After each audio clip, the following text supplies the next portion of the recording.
마가복음 13장 9절에서 13절까지 우리 다 같이 봉독하시겠습니다.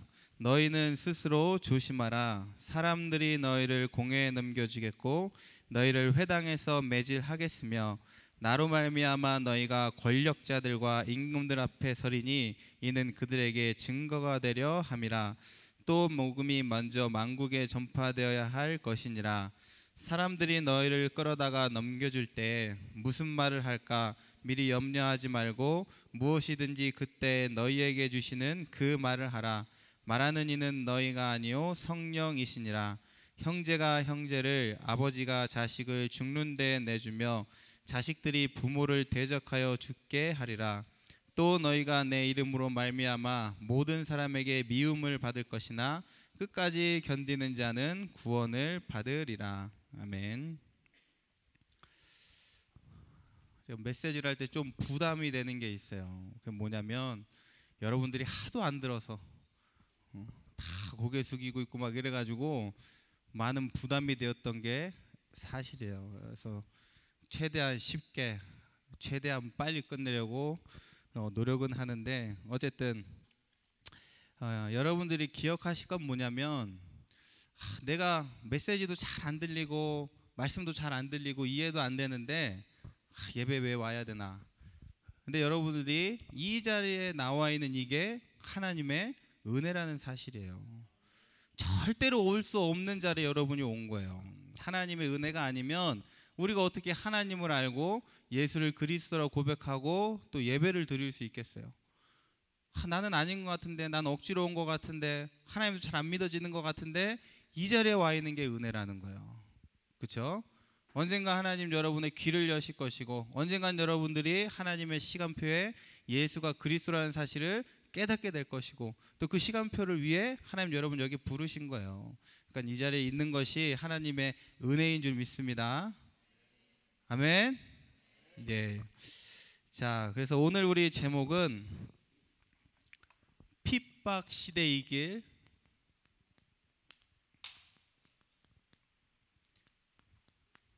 비밀입니다. 자, 그래서 어떻게 보면 우리가 참 인정하고 싶지 않는 성경 구절이에요. 그렇죠? 왜 그러냐면 성경에 분명히 재난과 환난과 이 오늘 말씀은 뭐예요? 특별히 예수를 믿는 자들에게 핍박이 올 것이다 지금 이 말씀하고 있거든요. 근데 우리가 이 말씀을 인정하고 싶지 않아요. 예수 믿는 너희가 이 세상에서 성공할 것이다. 이 세상에서 찬양을 받을 것이다. 사람들의 칭송을 받을 것이다. 이런 말이 적혀 있으면 너무나 좋겠는데 성경에는 예수 믿는 너희가 환난을 당할 것이다 이렇게 기록이 돼 있단 말이에요. 그러니까 이걸 받아들이고 싶은 마음이 없어요. 아닌 것 같기도 하고 아니었으면 좋겠고 피했으면 좋겠고 싶은 어떻게 보면 그런 성경 구절이죠. 그러나 여러분들이 반드시 아셔야 될 것은 뭐냐면 이 성경에 기록된 말씀은 그대로 성취가 된다라는 거예요. 그러니까 피할 수 있는 것이 아니에요. 내 마음속으로는 아니고 싶고 피하고 싶은 성경 구절이지만 여기에 그대로 적혀 있어요. 그래서 그러면 우리가 어떻게 이 말씀을 이해하는가? 앞으로 분명히 이 핍박당하는 이 일이 있을 것인데 어떻게 우리가 이 말씀을 이해하고 응답받을 것인지, 정말로 나에게 이런 핍박 시대에 이길 비밀이 있는지. 왜? 요 비밀만 가지고 있으면 되거든요. 나는 인정하고 싶지 않지만 분명히 기록되어져 있는 말씀이에요. 그래서 여러분들이 한번 나는 핍박 당하기 싫어 그렇게 하지 마시고 받아들이시면 돼요. 미국에 세대주의라는 게 있어요. 이 사람들은 이 핍박을 어떻게 교묘히 피해갔냐? 이것은 이미 일어난 사건이다라는 거예요. 이미 모든 핍박 시대는 다 일어났기 때문에 우리랑 상관없어. 그러니까 사람들이 이 핍박이라는 것 자체를 싫어하니까 왜? 자신의 생각과 맞지 않는 거예요. 그리스도인은 축복받아야 되고 잘 돼야 되고 성공해야 되는데 핍박받아야 된다고 썩 적혀 있으니까 이거는 이미 끝난 거, 예전 순교 시대로 끝난 거고 지금 사는 우리 신앙인 그리스도인들하고는 상관없는 거다 이렇게 말하는 신학자들도 있어요. 그러나 그거는 이제 자기들 나름대로 잘못 성경을 오해한 거죠. 그래서 우리는 한번 어떻게 우리가 이 핍박 시대의 길을, 이 비밀을 누려갈 것인가 여러분이 확인을 하시기를 바랍니다. 서론적으로 지난주에 제가 문득 이런 생각이 드는 거예요. 말씀을 봐야겠다, 메시지를 들어야겠다, 이런 생각이 들었어요. 그래가지고 컴퓨터를 딱 열고 이제 말씀을 듣기 시작을 했어요. 근데 말씀을 듣고 중간에 딱 무슨 생각이 들었냐면, 또 내가 그리스도를 가지고 무엇을 하려고 했구나, 이게 딱 생각이 드는 거예요. 제가 그 말씀을 들어야겠다라는 그 생각이 왜 나왔는지 몰랐는데, 내가 또 그리스도를 이용하려고 했구나라는 게 깨달아지면서 보이기 시작한 거예요. 내 삶을 보니까 너무 나태해. 내가 지금 보니까 너무 힘이 없어.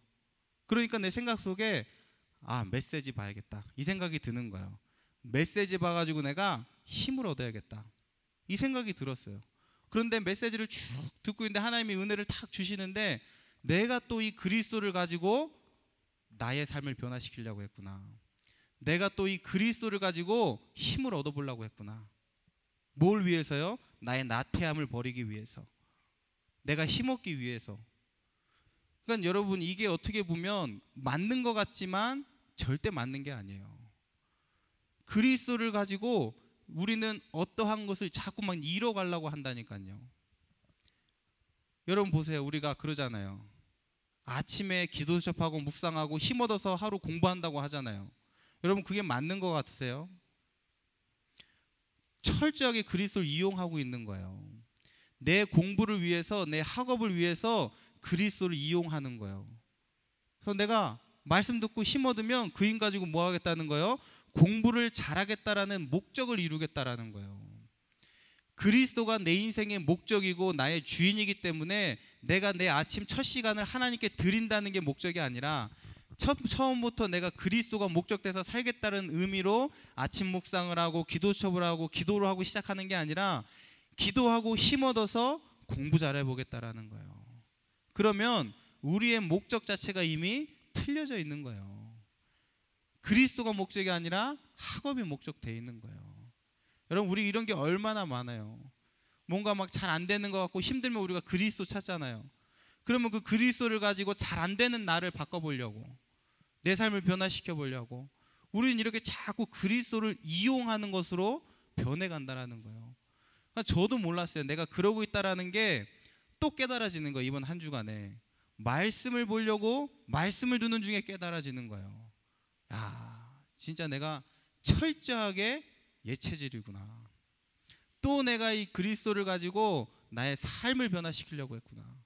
그리스도가 목적이 아니라 그리스도가 또 나에게 내 인생의 수단이 되어 있었구나. 이게 깨달아지는 거예요. 그러니까 여러분은 어떠세요? 그러니까 여러분 삶을 잘 보세요. 우리는 자꾸 그리스도가 목적이 아니라 그리스도를 이용하면서 살아간다는 거예요. 하나님께서 창세기 1장 27절에 보니까 하나님의 형상으로 인간을 창조했다 그랬어요. 이 말은 무슨 말이냐면, 하나님이 처음 인간을 창조하실 때 하나님과 함께 할 때, 그러니까 하나님만 있어도 행복한 존재로 하나님 인간을 창조하신 거예요. 그러니까 인간에게 가장 필요하고 절대적으로 필요하고 유일하게 필요한 것이 이때는 누구였어요? 오직 하나님 한 분이었다고요. 하나님께서 이 모든 것을 다 주셔서 인간이 행복했던 게 아니라 하나님과 함께 했기 때문에 행복했던 거예요. 그게 하나님의 형상이라는 사실이에요. 그런데 창세기 3장의 이 하나님의 형상을 가진 이 인간이 어느 날 사단의 유혹으로 말미암아 창세기 3장 1절부터 6절에 보니까 하나님의 형상을 잃어버리게 되어졌어요. 자, 그리고 하나님과 함께 할 때 하나님만 필요하고 하나님으로 행복했던 이 인간이 하나님을 잃어버리고 그 자리에 누구를 딱 갖다 놨냐? 나를 갖다 놨어요. 그래서 전에는 우리 인생의 목적이 하나님 외에는 없었어요. 그런데 이 하나님의 형상을 잃어버리고 난 이 창세기 3장의 나는 오로지 뭐만 목적이 되어졌냐? 나만 목적이 되어진 거예요. 자, 이런 상태로 가다 보니까 아까 제가 얘기했듯이 내 삶의 나를 위해 그리스도를 수단으로 방법으로 가져가는 거예요. 왜요? 내 인생의 목적이 누가 됐기 때문에? 내가 됐기 때문에. 내가 됐기 때문에 나의 삶을 위해서, 나의 성공을 위해서 하나님조차도 수단으로 만들어 버리는 거예요. 방법으로 삼아 버리는 거예요. 그래서 우리는 이 하나님의 형상인데 이게 이렇게 바뀌어 버린 거예요. 자, 그래서 이때서부터는 내 삶의 모든 것을 전부 다 누구를 위한 것으로? 나를 위한 것으로 만들어 버린 거야. 여러분 보세요. 전부 다 나를 위한 것이라니까요. 돈도 성공도 다 나를 위한 것이에요. 가족도 친구도 다 나를 위한 것으로 바꿔버렸어요. 여러분 심지어 우리는 가족들도 나의 배경으로 삼는다니까요. 그래서 요즘 그런 데잖아요. 자녀들이 부모가 나에게 물려줄 유산이 없으면 부모도 버려버리는 거예요. 저 부모가 나중에 죽으면 나에게 유산을 물려주겠지. 그러면 극진히도 부모를 섬기다가 어느 날 그 유산 딱 받아버리면 부모도 남이 되는 거예요. 그런 시대에 우리가 지금 살고 있는 거예요. 왜요? 가족조차도 전부 다 뭐로요? 나를 위한 것으로, 나의 소유로 삼아버리는 거예요. 그건 전부 다 뭐로 삼냐? 나의 배경으로 삼고 살아가는 거예요. 내가 가진 모든 것이 나의 배경이 되어진다라니까요. 왜요? 전에는 하나님이 나의 모든 것이었고 나의 모든 소유였고 모든 배경이었는데 그 하나님을 잃어버린 거예요. 그래서 나를 위해 모든 것을 삼고 사는 거예요. 그러니까 우리 인간이 철저하게 그래서 누구 중심이냐? 자기 중심이에요. 모든 것이 다 나를 위한 것이에요. 심지어는 남의 것도 나의 배경이 되어지는 거예요. 저는 저의 삶에서 이런 걸 너무나 많이 봐요. 내가 진짜 모든 것을 내 배경으로 삼는구나. 내가 좀 똑똑하다. 그 나의 배경이 되어지는 거예요. 내가 좀 돈이 있다. 나의 배경이 되어지는 거예요. 내가 조금 잘났다. 얼굴이 이쁘다. 공부를 잘한다. 그것도 내 배경으로 삼아버리는 거예요. 나를 위한 것으로, 나의 소유로. 그러니까 이 삶이 얼마나 이 하나님하고만 상관없는 삶이에요. 그래서 우리는 자꾸 이걸 바꿔가는 거예요. 모든 것이 내 배경이고 내 소유였는데 상관없어지는 거예요. 왜?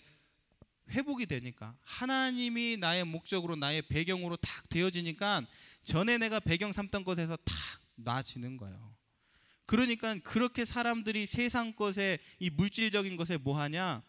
집착하는 거예요. 그 전부 다 이 세상 것에 전부 그냥 노예되어서 묶여서 살아가는 거예요. 왜? 내 배경 삼아야 되니까. 그러니까 성공한 사람들은 그 성공 절대 놓지 못해요. 한 번 이 명예를 가진 사람은 그 명예 때문에 생을 걸어요. 필리핀 사람들 보세요. 한 번 내가 막 어떠한 막 국회의원이 됐다. 그러면 또 그 자리를 차지하기 위해서 막 심지어는 상대방을 죽이기도 하잖아요.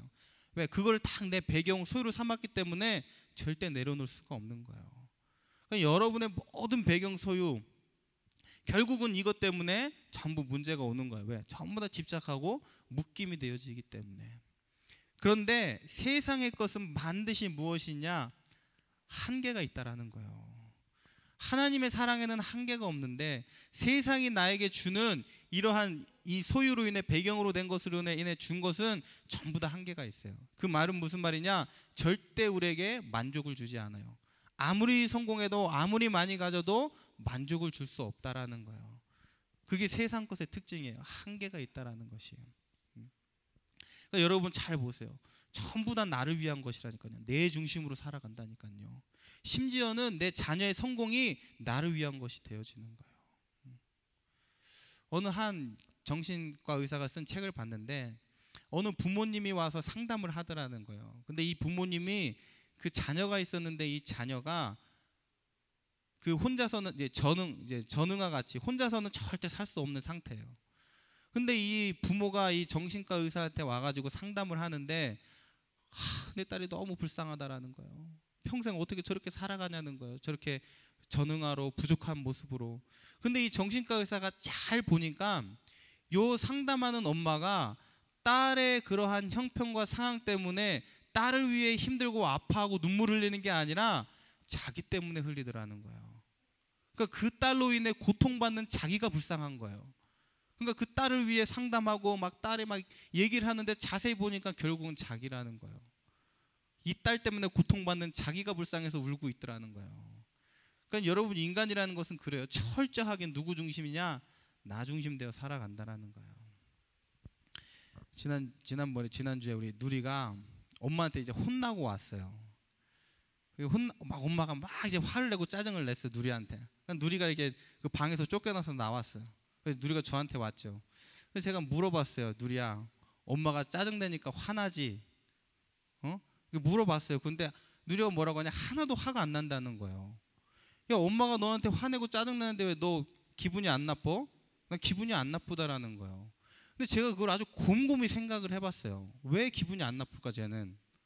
만약에 우리 와이프가 나한테 화냈으면 나도 화냈을 건데, 짜증냈을 건데, 왜 쟤는 기분이 안 나빴지?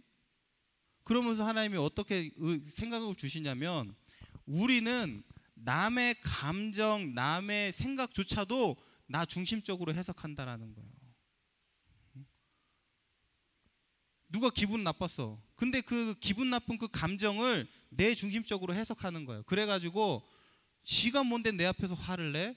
아니, 지가 화가 났으면 화나지 왜 내 앞에서 화를 내? 우린 이렇게 생각해요. 아니, 자기가 짜증났으면 짜증났지 왜 그거를 나한테 그래? 우리는 그 사람의 그 화를 나의 중심적으로 생각한다라는 거예요. 근데 누리는 그게 없었던 거예요. 그냥 이해한 거죠. 아, 엄마가 화가 났구나. 내가 귀찮게 해서 엄마가 기분이 나쁘구나. 아, 그게 엄마 감정, 그냥 엄마의 감정을 엄마의 감정대로 보고 그냥 이해를 한 거예요. 그런데 우리는 보통 어떠죠? 누가 화를 낸다. 그러면 뭐, 아씨, 뭐 지가 기분 나빴으면 기분 나빠지 왜 내 기분까지 잡치게 만들어? 우린 이렇게 생각한다니까요. 그러니까 남의 감정 생각조차도 내 중심적으로 생각하는 거예요. 내 중심적으로 사고하는 거예요. 지가 뭔데 감히 내 앞에서 나를 무시하나? 우리는 이렇게 받아들여지는 거예요. 모든 생각조차도. 그러니까 철저하게 누구 중심이에요? 나 중심으로 살아간다라는 거예요. 그럼 모든 것, 세상 것을, 눈에 보이는 것을 내 배경으로 삼고 우리가 살아가는 거예요. 자, 그런데 그리스도로 말미암아 하나님께서 이 창세기 3장의 나에서 다시 하나님의 형상을 회복한 나로 하나님이 우리를 바꿔주신 거예요. 그렇죠? 그래서 절대로 우리는 세상의 것이 내 배경이 될 필요가 없어요. 세상의 것을 가지고 내 소유로 삼고 살지 않아도 돼요. 왜냐? 다 회복됐기 때문에. 하나님으로, 그리스도로 말미암아 하나님의 형상이 모든 것이 다 회복된 거예요. 다 회복됐기 때문에 세상 것을 내 소유와 배경으로 삼고 살지 않아도 되어지는 거예요. 자, 그런데 문제는 뭐냐면 나는 이미 모든 것이 회복된, 그리스도로 하나님의 형상이 회복된 그게 난데, 우리는 뭐냐? 진짜 내가 아닌 옛 나로 살아간다라는 거예요. 그게 문제예요. 그러니까 진짜 내가 아닌 가짜 나로 자꾸 살아가는 거예요. 그러니까 아직까지도 세상의 것이, 물질적인 것이, 눈에 보이는 것이 필요한 존재로 살아간다라는 거예요. 왜? 나는 지금 바뀌어졌는데, 하나님의 형상인 나로 바뀌어졌는데 여전히 우리의 생각과 마음이 여기에 산다라는 거예요. 자, 우리가 죄를 이야기하죠. 죄. 그러니까 하나님은 우리를 어떻게 바꾸셨냐? 이제 하나님만 있으면 되는 존재로, 하나님만 우리의 목적인 존재로 하나님은 다시 바꿔놓으셨는데, 우리는 하나님만 목적이 아닌 내가 목적이 된 존재로, 세상의 것이 목적이 된 존재로 자꾸 돌아가는 거예요. 그걸 보고 우리는 뭐라고 하냐? 죄라고 그러는 거예요. 바뀌어졌는데, 하나님만 목적인 존재로 바뀌어졌는데 자꾸 일로 돌아가는 거예요. 그러니까 내가 아닌 나로 자꾸 우리가 살아가는 거예요. 자, 그래서 그리스도를 통해 지금도 하나님이 하시는 일은 뭐냐면, 내가 아닌 나로 살지 않고 하나님의 형상인 나로 살도록 하나님은 지금도 일하고 계신 거예요. 그걸 보고 우리는 뭐라고 이야기하냐? 구원 그러는 거예요. 그러니까 하나님이 하시는 일은 예나 지금이나 또 앞으로나 변함이 없어요. 하나님이 하시는 일은 딱 한 가지예요. 뭐냐? 우리를 구원하시는 거예요. 그게 하나님의 일이라는 거예요. 나가 아닌 나로 살아가는 우리, 그래서 죄 가운데 살아가는 우리에게 자꾸 하나님만 목적된 존재로, 하나님과 함께할 때 행복한 존재로, 하나님이 전부인 존재로 살아가도록 우리를 구원해 내시는 거예요. 이게 지금도 하나님이 하시는 일이에요. 자, 그래서 우리가 복음, 그러니까 이 그리스도를 통해 하나님이 하시는 일을 우리가 복음이라 그러잖아요. 그래서 이 복음을 가장 잘 설명한 단어가 뭐냐? 바로 이 구원이라는 거예요. 그래서 우리가 복음을 그냥 복음이라고 하지 않고 뭐라고 하죠? 구원의 복음 그러는 거예요. 왜? 지금도 하나님이 하시는 일은 그리스도를 통해 우리를 구원하시는 일이기 때문에. 또 이 복음을 가장 잘 설명한 단어가 뭐냐? 은혜라는 거예요. 그래서 이 복음은 구원의 복음이요 곧 은혜의 복음이라는 사실이에요. 자꾸 나를 위해 내가 목적돼 살아가는 우리에게 하나님이 목적된 존재로, 하나님이 전부인 존재로 살아가도록 하나님은 지금도 우리에게 구원의 복음을, 지금도 하나님의 은혜로 이 일을 해 나가시는 거예요. 이건 절대로 우리가 할 수 있는 일이 아니에요. 사람의 힘과 노력으로 절대 구원에 이룰 수 없는 거예요. 내가 그리스도만 목적돼 살아가야지 한다고 사라지는 삶이 아니에요. 그래서 우리에게 뭐가 필요하냐? 하나님의 은혜가 필요한 거예요. 그래서 여기에서 뭐가 필요하냐? 그래서 하나님의 열심이 필요한 거예요. 내가 할 수 없기 때문에 하나님께서 지금 이 일을 해 나가시는 거예요. 내가 하는 거는 뭐냐? 그냥 깨닫는 것뿐이에요. 와, 내가 원래는 하나님의 형상인데 이렇게 살아가고 있었구나. 그렇죠? 하나님만 있으면 되는 건데 나에게는 너무나 소중한 것이 많았구나. 내 인생에 너무나 필요한 것이 많았구나. 이 자꾸 깨달아 가는 거예요. 하나님 한 분이면 되는데 나는 지금까지 내가 너무나 소중했고, 나의 모습이 너무나 소중했고, 나의 성공이 너무나 소중한 채로 살아왔구나. 이거를 여러분 깨달아 가는 거예요. 우리는 그것만 하면 돼요. 구원은 왜? 내 일이 아니기 때문에, 이건 하나님께서 하시는 일이기 때문에 우리는 이 창세기 하나님의 형상이 회복된 내가 아닌 이 상태로 살아가는 나의 모습을 그냥 보는 거예요. 그러면서 깨달아 가는 거야. 그러면서 내가 안 바뀌는 걸 알기 때문에 하나님께서 일해 나가시는 거예요. 우리가 그걸 확인하는 거예요. 여러분 잘 보세요. 우리가 얼마나 하나님 아닌 다른 것 목적되어져서 살아가는지 여러분 한번 보세요. 여러분 얼마나 우리가 내 이 모습에 관심이 많았어요. 우리 랩런트들 얼마나 지금 한참 막 외모에 이렇게 관심 많을 때잖아요. 너무나 중요하거든요. 내 얼굴이 중요하고 내 키가 너무나 중요하고 또 공부하는 학생이니까 공부 잘하는 게 너무나 중요하단 말이에요. 그러니까 나도 모르게 자꾸 그런 것이 목적되어져서 살아가요. 그러다 보니까 제발 그리스도가 그거를 나에게 줬으면 좋겠는 거예요. 그러니까 그리스도를 내가 이용하든 뭐 안 이용하든 그게 중요한 게 아니라 그냥 그 목적만 좀 이루어졌으면 좋겠는 거예요. 그러다 보니까 심지어는 내 마음은 원치 않는데 나도 모르게 무의식적으로 그리스도를 그 목적을 위해 사용하고 있는 거예요. 그러니까 여러분 그걸 발견하면 돼요. 그렇구나. 내가 그럴 수밖에 없는 존재구나. 그래서 나에게 이 구원의 복음, 그래서 나에게 이 은혜의 복음이 필요하구나. 그러면 보면 되는 거예요. 왜? 이거는 하나님이 하시는 일이기 때문에. 그래서 정말 여러분들이 이걸 보는 가운데 그럼 하나님은 지금도 구원의 일을 하시기 때문에 자꾸 우리 인생의 목적이 바뀌어간다고요. 전에는 내게 너무나 소중했던 것들이 이제 중요하지 않아지는 거예요. 점점 그리스도 한 번만 행복하구나. 이런 존재로 점점 하나님이 바꿔가시는 거예요. 지금은 안 그래요. 지금은 말씀을 들어도 그런 것 같기도 하다가 또 삶으로 돌아가면 또 아니고, 그러나 문득문득 하나님께서 일을 해 나가신다는 거예요. 바뀌었구나. 그리스도만 내 인생의 목적이구나. 하나님만 있으면 되는구나. 정말 그리스도는 충분하구나. 이렇게 바뀌어져 가는 거예요. 하나님이 지금 이 일을 하고 계시기 때문에. 자, 때로는 하나님이 이 일을 하는 가운데 어떤 것도 사용하시냐? 재앙도 사용하시는 거예요. 때로는 하나님이 이것을 위해서 핍박도 허락하시는 거예요. 작게는 하나님이 이러한 문제와 갈등도 사용하시는 거예요. 여러분 왜 우리 인생에 자꾸만 이런 문제가 오고 갈등이 오죠?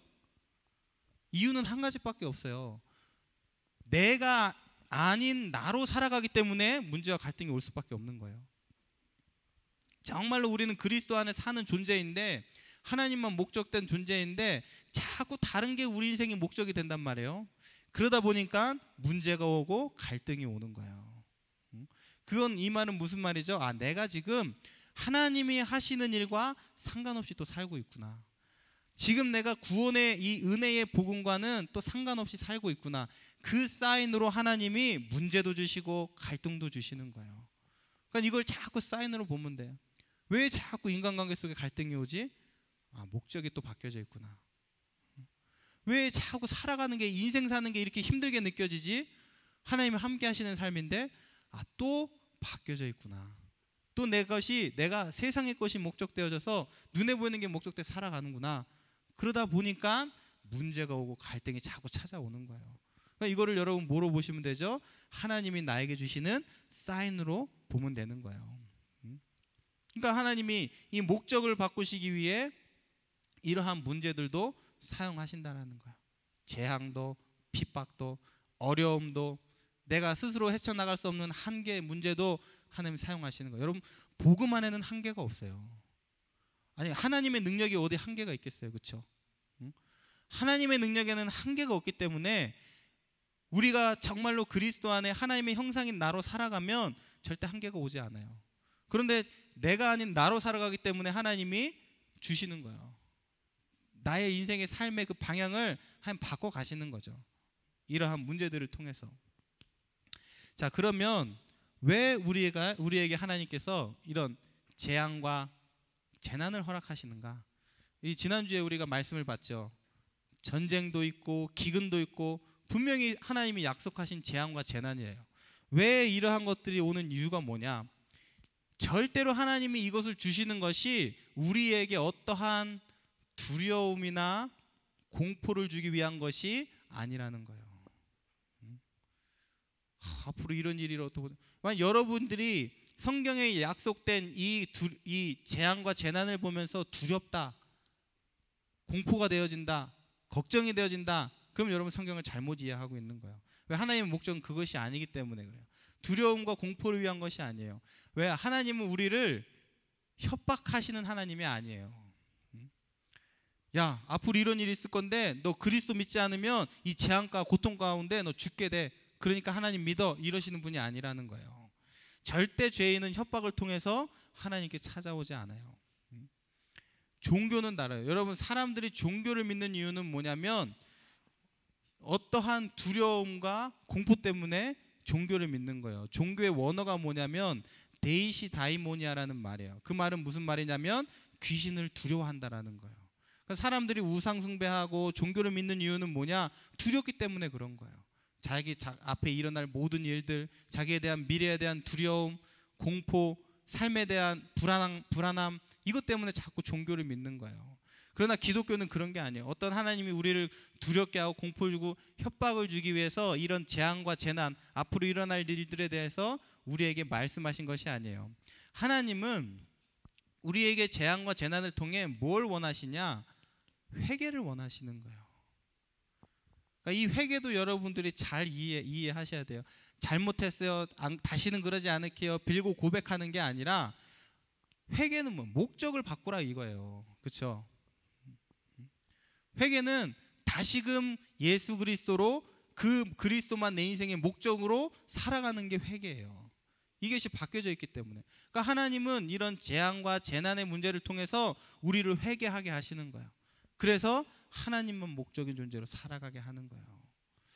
제 친구가 어렸을 때부터, 제가 우리 누리만 할 때부터 친구가 있어요. 근데 이 친구가 언제 죽었냐?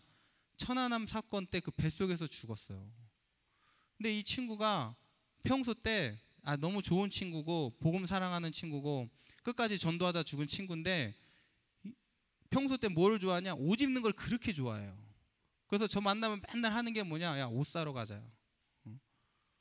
근데 저는 당시 전도사였기 때문에 돈이 많이 없었단 말이에요. 그럼 저는 옷을 못 사. 근데 얘는 옷을 많이 사. 그러면 가끔 저도 하나씩 사주고 그래요. 직업군인이었는데. 그러니까 얘는 이렇게 옷 사는 거 좋아하고 이렇게 막 꾸미는 걸 좋아하는 거예요. 근데 어느 날 천안함 사건에서 죽은 거예요. 그리고 제가 그 시체를 봤잖아요. 관 속에 딱 시체가 들어있는데 그렇게 초라할 수가 없는 거예요. 사람이. 그 육신이 그렇게 보잘것없는 건지 몰랐어요. 너무나 작아 보이는 거 있죠. 얘가 또 물속에서 오래 있다 꺼냈잖아요. 그러니까 막 피부가 다 응그러지고 막 파란색으로 막 이미 변했는데 그거 막 감춰보려고 거기다 화장하고 했는데 이건 사람의 모습이 아닌 거예요. 제가 진짜 거기 가서 보고 싶었는데 얼마 못 보고 그냥 나왔어요. 그 모습이 있는데. 근데 그때 하나님이 저에게 어떠한 마음을 주시냐면 저렇게 될 걸 그렇게 꾸몄나? 이 생각이 드는 거예요. 응? 야, 저렇게 초라한 것인데, 저렇게 아무것도 아닌 것인데 그걸 위해 그렇게 살았나? 이런 생각이 딱 들더라니까요. 그러니까 하나님이 그런 재앙과 이런 걸 통해서 우리가 정말 그리스도가 아닌 하나님 목적이 아닌 다른 것이 목적되어 있는 그것들을 발견하고 보게 하시는 거예요. 뭐가 그것이 그렇게 중요하다고 그렇게 중요한 것처럼 살았을까? 그러니까 여러분 잘 그 메시지를 잘 보세요. 그러니까 하나님이 이런 재앙과 재난의 이런 문제를 통해서 우리를 회개케 하시는 거예요. 그러니까 윤리적인 도덕적인 회개를 말하는 게 아니에요. 잘못했으니까 회개라 그 말이 아니라 목적이 바뀌는 거예요. 그러니까 하나님은 이런 재앙과 재난의 문제를 통해서 여러분의 목적을 바꿔 가시는 거예요. 그러니까 절대 두려울 일이 아니에요. 왜? 하나님 분명히 약속하셨어요. 반드시 승리할 것이다. 그렇죠? 구원받은 자는 끝까지 견디게 될 것이다. 분명히 약속하셨잖아요. 그러니까 우리는 그것이 두려움이 아니에요. 승리의 면류관이지. 승리의 자랑이 되어지는 것이지. 그러나 하나님께서는 이러한 문제를 통해서 우리를 회개케 하신다. 그게 중요한 거예요. 이걸 놓치면 안 돼요. 거짓된 자부심을 가지라는 게 아니에요. 나는 이긴 자다. 나는 승리할 거다. 이걸 가지는 게 중요한 게 아니라 회개, 목적이 바뀌는 거. 그걸 통해서 하나님 재앙과 재난의 문제를 허락하셨고 성경에 기록되게 하신 거예요. 자, 두 번째 이런 건 또 이제 재앙과 재난이지만 이 오늘 말씀에 보면은 또 뭐가 나와 있냐? 핍박이 있을 것이다 그랬어요. 이 핍박은 뭐냐? 세상의 어떠한 힘이나 권력에 의해 괴롭힘을 당하게 되는 거. 그게 이제 핍박이거든요. 그러니까 내 잘못과 상관없이 다른 권세와 권력에 의해서 괴롭힘을 당하는 거예요. 그런데 분명히 그러한 핍박이 그리스도인에게 있을 것이다. 오늘 성경이 얘기하고 있는 거예요. 우리가 이걸 어떻게 이해해야 되냐면 어떤 사람은 그래요. 이미 순교의 시대는 끝났다. 그렇게 이야기를 해요. 그래서 이 기독교인들이 다시 막 사자에게 먹히고 그리스도인은 다 죽는 일은 없을 것이다. 뭐 이런 사람도 있어요. 근데 그렇지 않아요. 어느 순간 어떠한 때 어떠한 핍박과 환란이 그리스도인에게 올지 몰라요. 뭐 그렇다고 해가지고 초대교회에 있던 환란이 똑같은 환란이 다시 올 거다. 막 네로 황제 같은 자가 일어나가지고 막 믿는 자를 죽이고 화형시키는 일이 있을 것이다. 그거는 모르는 일이에요. 그러나 분명한 것은 뭐냐? 반드시 핍박은 있다라는 거예요. 그리고 이 핍박은 점점 더 거세질 거라는 거예요. 마지막 때가 가까우면 가까울수록. 그러니까 우리는 그건 알고 있어야 돼요. 그러니까 이게 뭔가 어떤가 두려움으로 인해 그게 아니라 핍박이 있을 것이다. 뭐 그렇다고 죽을 준비하라 그게 아니에요. 순교할 것이 그 순교의 시대가 올 것이다 그런 얘기가 아니라 핍박은 있을 것이고 이 핍박은 점점 더 거세질 것이다. 그렇기 때문에 우리는 핍박을 시대 이길 수 있는 뭐가 있어야 된다? 비밀이 있어야 된다. 사실상 지금도 핍박 시대에 우리는 살고 있는 거예요. 자, 전에는 예수 믿는 자를 잡아 죽이는 게 핍박의 그 시대의 핍박이었어요. 그러면 지금 시대의 핍박은 뭐죠? 지금 시대의 핍박은 뭐예요? 지금 시대의 핍박은 사단이 전에는 죽이고 이런 것으로 사람을 핍박했는데 지금은 반대로 세상적인 풍요, 번영, 성공 이것을 가지고 그리스도인들을 핍박하는 거예요. 그러니까 핍박의 형태가 바뀌어진 거예요. 전에는 믿는 자를 육체적으로 핍박하고 죽이고 살해하는 게 핍박이었는데 지금은 뭐냐? 오히려 더 좋은 것을 가져다 주고 번영을 가져다 주고 성공을 가져다 줌으로 인해서 우리를 핍박하는 거예요. 예수 믿지 못하도록. 그러니까 여러분 이걸 잘 보셔야 돼요. 핍박 그러니까 뭐 그런 막 어려움과 고통만 생각하잖아요. 근데 그게 전부가 아니라니까요. 도리어 이것도 핍박이에요. 왜? 사람들에게 풍요와 성공을 가져다 주니까 사람들이 그리스도가 목적이 아닌 거예요. 세상이 목적대 살아가는 거예요. 그게 사단의 전략이라는 사실이에요, 여러분.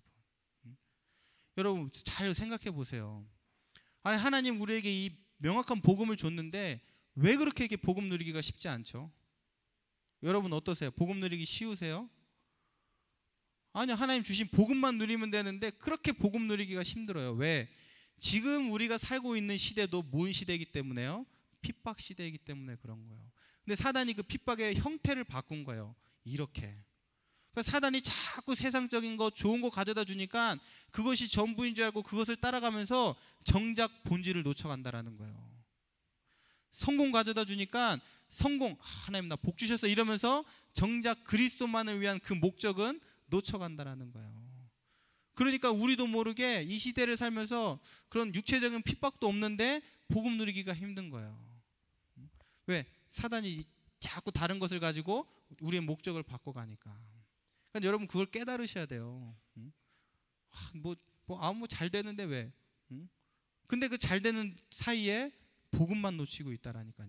그리스도만 놓치고 있다라는 사실이에요. 물론 이러한 형태의 핍박도 있지만 다른 형태의 핍박도 있어요. 어떠한 핍박이 있냐? 진리 때문에 오는 핍박이 있는 거예요. 그러니까 예수가 그리스도라는 그 사실을 말함으로 인해 오는 핍박이라는 사실, 핍박이 있다라는 거예요. 여러분 지금 시대에 오직 예수가 그리스도다 그러면 핍박받는 시대가 왔어요. 그렇죠? 자, 차별법이 통과가 됐어요. 그래서 예수만 구원이 있다 그러면 이제는 뭐예요? 벌금을 내야 돼요. 그런 시대가 찾아왔다라니까요. 동성애는 나쁜 거야 그러면 감옥에 가는 시대가 찾아왔어요. 성경에 보니까 동성애는 맞지 않아요. 성경적이지 않아요. 동성애는 틀린 거야 이야기했더니 이제는 뭐예요? 잡혀가는 거예요. 그 우간다 대통령이 동성애는 나쁜 거야 그랬더니 당장 핍박이 오잖아요. 원조가 끊겨버리잖아요. 그 가난한 나라에 4억 달러, 4천억이잖아요. 그 큰 돈이 당장 중지된 거예요. 그러면 그것이 중지되면 얼마나 많은 사람이 굶주려서 죽어야 될지 몰라요. 그 돈이 당장 끊기면 우간다의 가난한 사람들이 더 극심한 가난에 고통에 시달려야 될 때가 찾아와요. 그럼에도 불구하고 반대를 하는 거예요. 그러니까 진리 때문에 찾아오는 핍박이 있다라는 거예요. 오직 예수만 말했더니 핍박이 찾아와요. 그럼 박주영 선수가 뭘 그렇게 잘못했다고 욕을 먹죠? 그래서 뭐 사람들이 막 그렇게 욕을 해요. 개독교 막 그러면서. 왜? 박주영 선수가 예수 그리스도를 믿기 때문에 그런 거예요. 그러니까 그렇게 사람들이 싫어하고 핍박하는 거예요. 그게 뭐예요? 진리 때문에 오는 핍박이라는 거예요. 그래서 한편으로는 여러분 그렇게 생각하셔야 돼요. 정말 나의 삶에 자꾸만 문제가 찾아오고 핍박이 찾아온다. 아, 내가 정말 그리스도인이구나. 그러면 되는 거예요. 그러니까 하나님이 이 핍박을 허락하신 것이 뭐냐? 바로 이것이 우리 그리스도인의 삶의 원리가 되어지는 거예요. 그러니까 오직 예수만 말하는데 어려움이 찾아오고 문제가 찾아오고. 왜? 세상이 지금 복음과 맞지 않기 때문에 그래요. 세상의 원리는 힘 있는 자가, 권력 있는 자가, 권세 있는 자가, 그런 사람들이 성공하는 시대란 말이에요. 돈이 있으면 성공하는 시대란 말이에요. 그런데 우리는 그것과 정반대란 말이에요.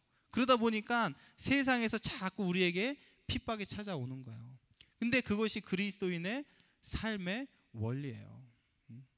우리는 세상에서 사람들이 전부 다 자기를 높이고 자기를 우상화하는데 그 사람들을 높여주는 그러한 재료들로 우리는 쓰임을 받는 거예요. 그런데 여러분들이 이 세상에서 똑같이 나도 힘을 얻고 나도 세상에서 승리하고 나도 세상에서 왕이 되려고 살아가려고 한다. 그러면은 문제가 오는 거예요. 도리어 우리는 뭐야? 이 세상에서 어떠한 삶을 살아가죠? 양보하고 도와주고 손해보고 그러한 역할로 우리는 세상을 살아가는 거예요. 여러분 세상 사람들은 전부 다 이득 보려고 한단 말이에요. 전부 다 자기 모든 것 자기 소유로 삼으면서 살아간다고 한단 말이에요. 그러면 거기에서 우리의 역할은 뭐냐? 주는 거예요. 뺏겨주는 거예요. 왜? 우리의 진정한 목적과 소유는 하나님이기 때문에. 여러분 똑같이 이것이 목적대로 살아간다. 세상 사람들과 싸워야 돼요. 경쟁해야 돼요. 세상 사람들이 서로를 죽이듯이 우리도 서로 죽이면서 살아야 되는 거예요. 그러나 우리의 삶은 그런 삶이 아니에요. 그리스도인의 삶은 뭐죠? 원수를 위하여 내 생명을 주는 삶이에요. 그게 예수님의 삶이잖아요. 그렇죠? 우리는 그렇게 살다가 가는 거예요.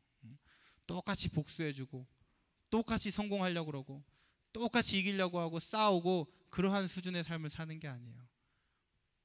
예수님께서 자기의 목숨까지도 내어주셨듯이 그러한 삶을 사는 거예요. 내 것 하나, 내 소유 하나 주장하지 않고 다 내 것처럼 그렇게 사는 거예요. 그렇죠? 그러니까 초대교회 성도들이 어떻게 살았죠? 자기 소유를 전부 다 팔아서 성도를 위해 내놓는 거예요. 어떻게 그런 일이 있을 수가 있어요?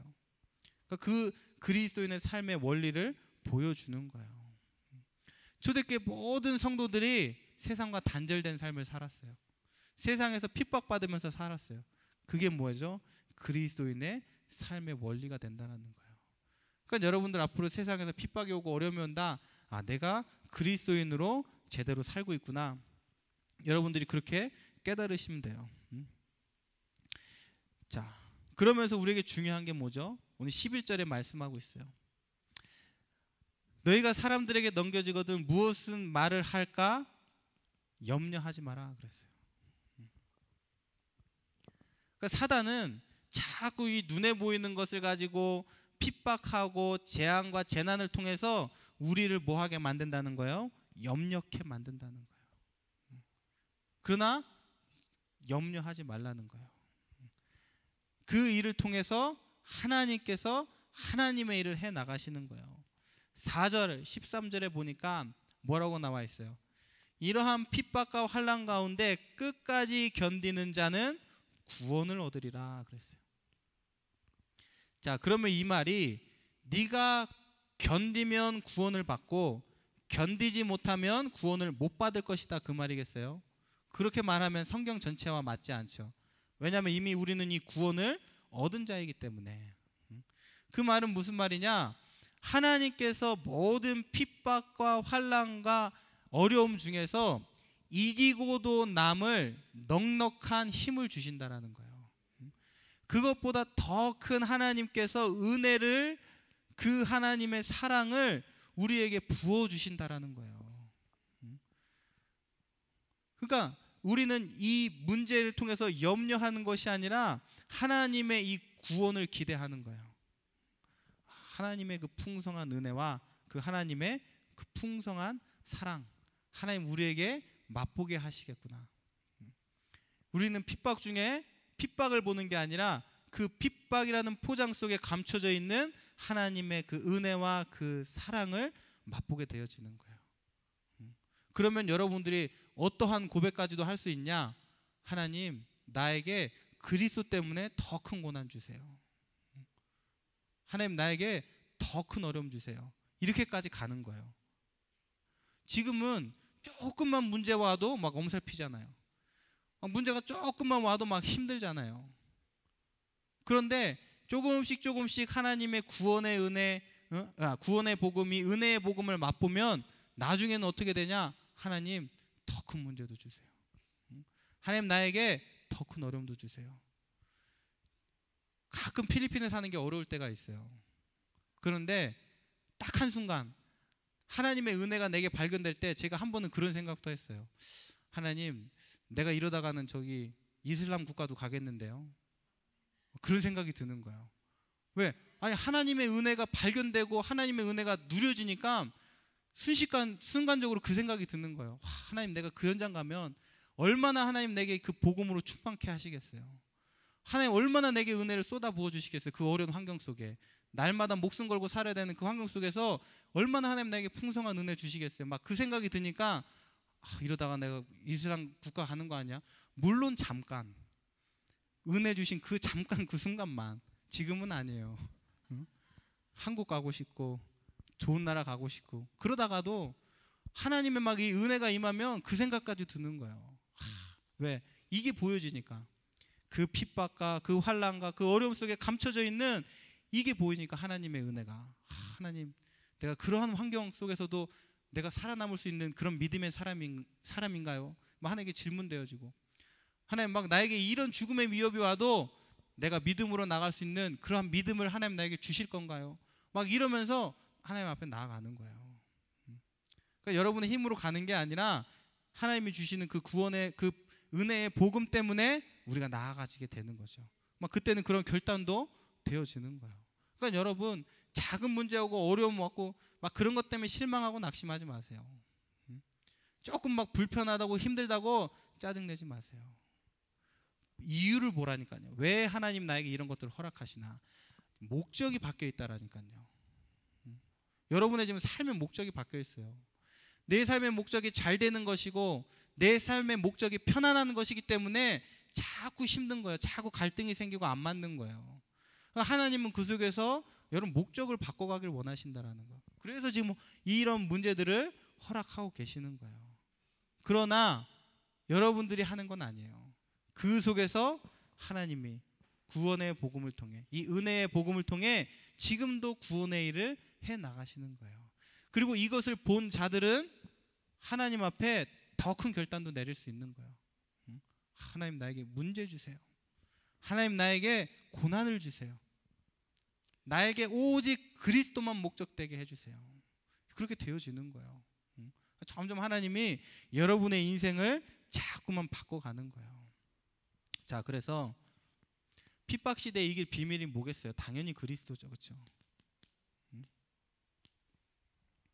그러니까 여러분의 인생의 목적이 다른 게 아니라 평생 동안 그리스도가 목적되어져서 그리스도를 발견하고 모든 내 인생의 삶의 문제와 사건 속에 그리스도가 발견되어지고 그리스도가 누려지는 것, 그것이 우리의 삶의 목적이 되어진다라는 거예요. 하나님 그것 때문에 우리에게 인생도 삶도 문제도 어려움도 다 허락하셨다라는 거예요. 그리스도만.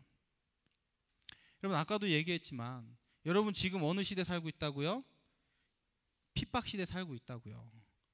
뭐 핍박의 강함과 약함의 차이는 있겠죠. 근데 그건 중요한 게 아니에요. 군대 갔다 온 사람들이 전부 다 얘기해요. 내가 제일 힘들게 군대 다녔다고. 내 군대 다닐 때가 제일 힘들었다고 막 그러면서 과장하면서 막 이야기해요. 그런데 똑같아요. 내 감기 걸려서 아픈 거나 다른 사람 암 걸려서 아픈 거나 사실 똑같은 거예요. 그럼 앞으로 뭐 더 큰 핍박이 오겠다, 작은 핍박이 온다, 지금 그게 중요한 게 아니에요. 핍박 시대에 내가 지금 살고 있다는 걸 깨달으셔야 돼요. 지금 우리가 핍박 시대에 살고 있다는 거예요. 자, 그 증거가 뭐냐? 아까도 얘기했죠. 그리스도 때문에 하나님만 목적되면 바울이 말한 것처럼 항상 기뻐져요. 그런데 안 기뻐. 왜 안 기쁘죠? 공부를 못하니까 안 기쁜 거예요. 그리스도 때문에 행복해야 되는데 안 행복해. 왜? 성적이 잘 안 나오거든. 그리스도 한 분이면 행복해야 되는데 안 행복해. 왜? 못생겼어. 돈이 없어. 그러니까 우리가 자꾸 이게 바뀌어간다라니까요. 그러니까 사단이 그렇게 우리에게 핍박을 가져오는 거예요. 야, 너 돈 없잖아. 너 공부 못하잖아. 너 할 줄 아는 거 없잖아. 너 기능 없잖아. 탤런트 없잖아. 자꾸 이런 것을 가지고 안 행복하게 만드는 거예요. 그게 사단의 핍박이라니까요. 야, 저 밖에 세상 사람들 가면 저렇게 성공했는데, 야, 저 사람은 지금 하버드대 다니는데, 저 사람은 지금 돈이 저렇게 많은데 성공해가지고 어린 나이에 막 연봉이 1억인데 너는 뭐야? 그게 핍박이에요, 여러분. 야, 저 사람은 저렇게 얼굴이 이뻐갖고 저렇게 사람들한테 인기 많은데 너는 뭐야? 좋아하는 남자도 하나도 없고. 그게 핍박이라니까요. 그러니까 세상이 여러분들을 그렇게 핍박해서 하나님만 그리스도만 목적이 아닌 불행한 자로 살도록 사단이 자꾸 속인다라는 거예요. 그러니까 여러분들이 어떻게 이 핍박 시대를 이기겠죠? 요것만 내면 돼요. 그리스도만, 하나님만, 복음만 내 인생의 목적 되면 돼요. 그러면 다 만사 형통, 만사 해결되어지는 거예요. 그 일을 하나님 지금도 여러분의 삶 통해 하고 계신다라는 거예요. 그러니까 여러분들은 그것만 보고 하나님이 하시는 일만 따라가면 되는 거예요. 그럼 우리 삶 속에, 우리의 인생 속에 그리스도만 남게 되어지고, 그리스도 때문에 행복한 인생, 그리스도 때문에 승리하는 인생으로 여러분 살아가게 되는 거예요. 믿으시기를 바랍니다. 기도하겠습니다. 하나님의 그 크신 사랑하심과 성령님의 내주인도 역사 충만하심이 하나님만 목적대 살아갈 우리 모든 예수선교교회 성도들 머리 위에, 이들의 삶 현장 위에, 또 팔라완에서 또 모든 사역 감당하시는 정혜건 목사님과 또 오는 모든 강사와 모든 중직자들 위해 이제로부터 영원토록 함께 계실지어다. 아멘.